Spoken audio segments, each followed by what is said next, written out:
Alors comment être efficace? C'est déjà veiller à ce que l'ensemble des collaborateurs RH, l'ensemble des recruteurs harmonisent leur profil sur Viadeo, sur LinkedIn. Donc se mettre d'accord sur l'intitulé, le titre qu'ils communiquent sur leur profil, le fait que chacun ait exactement la même petite phrase de présentation de son entreprise, que tous ces profils renvoient bien vers la page de l'entreprise qui existe sur Viadeo, sur LinkedIn, qu'ils se mettent d'accord également sur les liens qui sont les mêmes vers le site carrière, vers les offres d'emploi disponibles dans l'entreprise. Donc voilà un petit peu comment harmoniser les présences des recruteurs. Après les recruteurs, il y a l'étape un peu plus aboutie qui est de sensibiliser en interne dans l'entreprise l'ensemble des collaborateurs en leur expliquant pourquoi finalement il est important de mettre son profil au service d'une marque, que finalement chaque collaborateur est déjà quelque part un ambassadeur de son entreprise sans le savoir bien souvent, et d'expliquer aussi pourquoi l'entreprise investit les médias sociaux et qu'est-ce qu'elle y fait.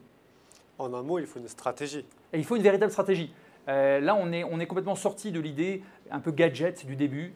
J'ouvre une page Facebook parce que mon concurrent a une page Facebook. Je me lance sur Twitter parce que c'est fun d'être sur Twitter. Aujourd'hui, en fait, la stratégie, elle est absolument indispensable. Et cette stratégie, il y a plusieurs questions qu'il convient de se poser. Pourquoi j'y vais déjà? Finalement, quels sont les objectifs que je me fixe dans le fait d'aller sur ces différents médias sociaux?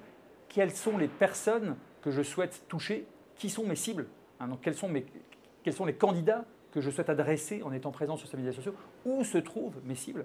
Ces candidats aujourd'hui que je souhaite draguer, séduire, attirer, est-ce qu'ils sont sur Viadeo? Est-ce qu'ils sont sur LinkedIn, Facebook, Twitter ou encore ailleurs? Donc je vais aller investir les plateformes sur lesquelles mes candidats sont présents.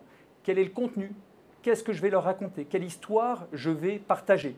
Et là, on a énormément de possibilités aujourd'hui sur les médias sociaux. On peut très bien partager sur des vidéos métiers qui vont présenter les différents métiers d'une entreprise, faire témoigner ses collaborateurs en vidéo ou de manière textuelle. On peut aussi parler évidemment de la culture, des valeurs d'une entreprise, les métiers d'une entreprise, ça je l'ai dit, mais aussi la thématique propre au secteur d'activité, à l'expertise métier.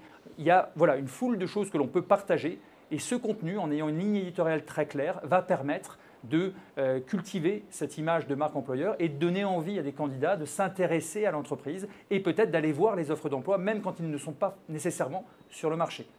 Merci Jean-Christophe. Merci. À bientôt sur les Éco-Business.